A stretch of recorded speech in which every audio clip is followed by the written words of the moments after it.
Good evening. So my name is Astrid Schutte. I'm a Dutch journalist. And in this picture, you see me next to my sister in the village school where we were born. And it is the 60s. The atlas is still on paper. And we're sitting nice and straight, well behaved. And you can immediately tell that this is a school. In this picture, it's not so obvious that this is a school. This picture was taken at Iederwijs in 2002. A radical school in the west of Holland that was founded in 2002 by 3 teachers and 1 entrepreneur. And at Iederwijs, kids could choose whatever they wanted to learn, when and how.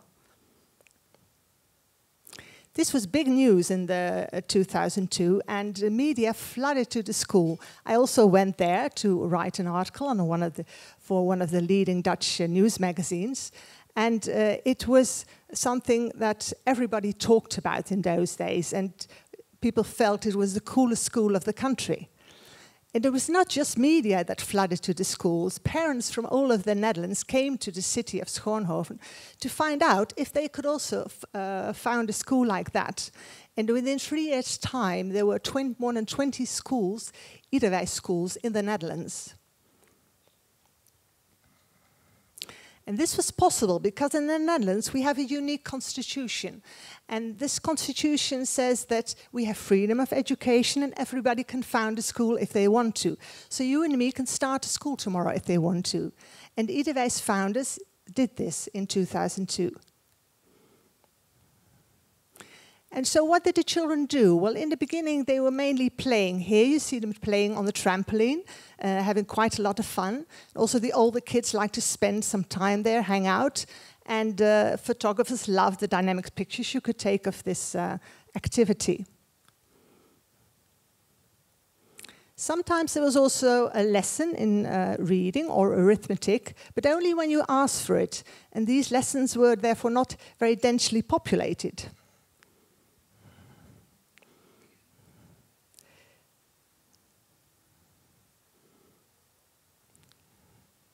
Take a long time.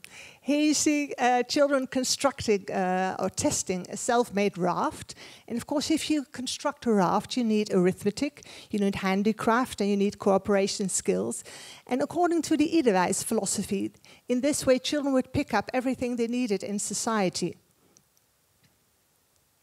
But will children learn to read and calculate by their own initiative? Well, many people thought not. And Iederwijs was increasingly criticized for being naive and experimenting with children. And one of the leading Dutch educational economists predicted that Iederwijs kids would end up as dropout with no basic knowledge whatsoever. And the Dutch member of parliament, Jan de Vries, called Iederwijs schools glorified playgrounds. And the Christian Democrats and the Liberals teamed up and asked the Minister of Education to intervene and to send in the inspectors in these schools. And this is what happened.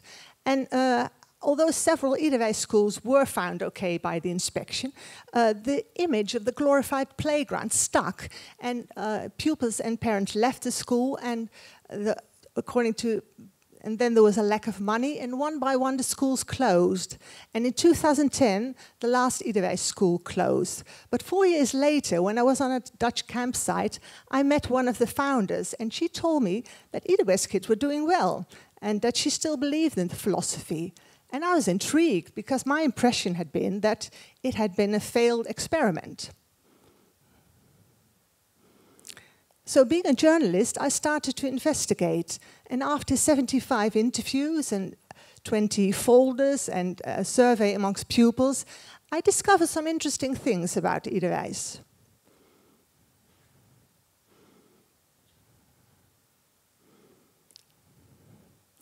One of the things was that the children, looking back at Iederwijs, were very satisfied.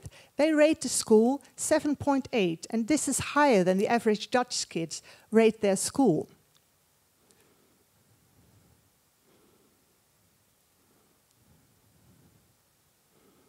The thing that Iederwijs kids appreciated best were that they felt they made a lot of personal and social progress in their development. And this is what they liked a great deal about the school.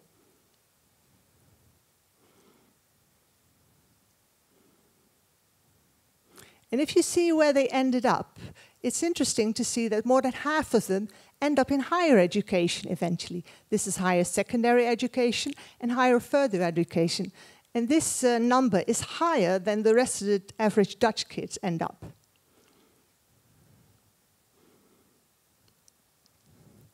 They had one point of criticism, though.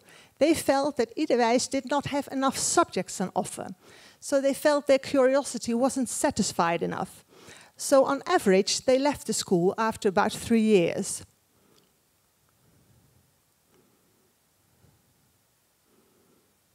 So what can you conclude from this educational adventure, if you like? The thing is that children do want to learn. They do have a natural curiosity. But you have to offer subjects to them. You cannot just wait till they ask for lessons. You have to actively offer them subjects. By the way, Iederwijs has not completely disappeared. There are 15 democratic schools in the Netherlands, and 2 of them are former Iederwijs schools. This is a school in Soest. And in the worldwide, there are 200 democratic schools. This is why the talk is in English. And at democratic schools, children can choose their own learning path and run the school together with staff. So if you're still wondering how it can be that children who play so much still learn a great deal, there's also a book to read, De Gelukkige School, The Happy School. Thank you very much.